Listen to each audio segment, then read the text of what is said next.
नमस्कार। आज हम एक ज़रा मुश्किल विषय पर बात कर रहे हैं।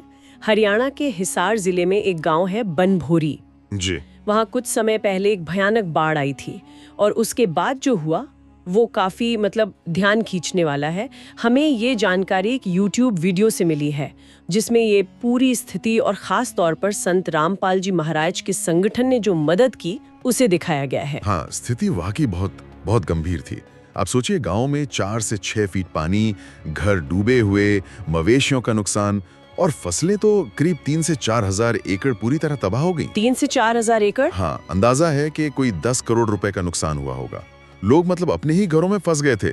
बाहर निकलना मुश्किल, स्कूल बंद और जो रोजमर्रा की जरूरतें होती हैं वो भी पूरी नहीं हो पा रही थी। तो आज हम इसी वीडियो के आधार पर थोड़ी गहराई में जाकर ये समझने की कोशिश करते हैं कि आखिर हुआ क्या था, गांव वालों ने कैसे मदद मांगी, संत रामपाल जी महाराज के संगठन तक ये बात कैसे पहुंची, उन्होंने क्या किया और हाँ, कुछ शर्तों की बात भी है, उनका क्या मतलब था। हाँ, तो शुरू में तो गांव वालों ने, आप समझ सकते हैं, खुद ही कोशिश की, जैसे नालियां वगैरह खोद कर पानी निकालने की।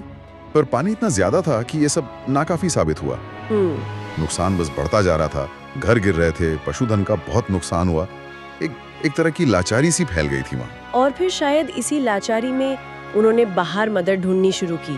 सुना है सरपंच प्रतिनिधि जोरा सिंह जी और पंचायत ने संत रामपाल जी महाराज के अनुयायियों से संपर्क किया। जी बिल्कुल, उन्हें शायद पता चला था कि पास के दूसरे गांव में, जैसे ज्ञानपुरा है, वहां भी संत रामपाल जी महाराज की तरफ से मदद पहुंच रही थी। अच्छा। इस हॉर्स पावर वाली, साथ में 300 मीटर तार और 300 फुट पाइप। मकसद बिल्कुल साफ था, किसी तरह ये पानी निकले, अगली फसल की तैयारी हो, जो घर गिर गए हैं उनको कुछ राहत मिले और बच्चे स्कूल जा पाएं। और फिर क्या हुआ? मदद आई? मैंने सुना कि जवाब बहुत तेजी से मिला। अरे बहुत तेजी से, अविश्वसनीय कह सकते हैं। वो पत्र ट्रस्ट कमेटी के जरिए संत रामपाल जी महाराज तक पहुंचाया गया और कहते हैं कि फौरन हाँ हो गई। फौरन? हाँ, और अब यकीन मानिए, सिर्फ 2 दिन के अंदर जो सामान मांगा था, किर्लोस्कर की मोटरें, पाइप, तार, स्टार्टर, जो भी जरूरी था, सब गांव पहुंच गया। सिर्फ 2 दिन में? बाढ़ जैसी आपदा में तो ये बहुत बड़ी बात है। बिल्कुल। अच्छा, ये भी सुनने में आया कि ये मदद सिर्फ बनभोरी गांव तक ही नहीं थी, ये अभियान और भी जगह चल रहा था। हाँ, ये बात भी सही है। संगठन के जो प्रतिनिधि आए थे, उन्होंने बताया कि ये राहत का काम वो कई राज्यों में कर रहे हैं। हरियाणा तो है ही, साथ में पंजाब, जम्मू कश्मीर, उत्तराखंड, हिमाचल, जहां भी बाढ़ से तबाही हुई थी। लेकिन बनभोरी वाले मामले में एक पेंच था। मदद के साथ एक शर्त भी थी। शर्त? मदद के साथ? ये थोड़ा अजीब नहीं है? बाढ़ पीड़ितों की मदद और शर्त? कैसी शर्त? हाँ, सुनने में थोड़ा लगता है। गांव वालों को एक निवेदन पत्र दिया गया था।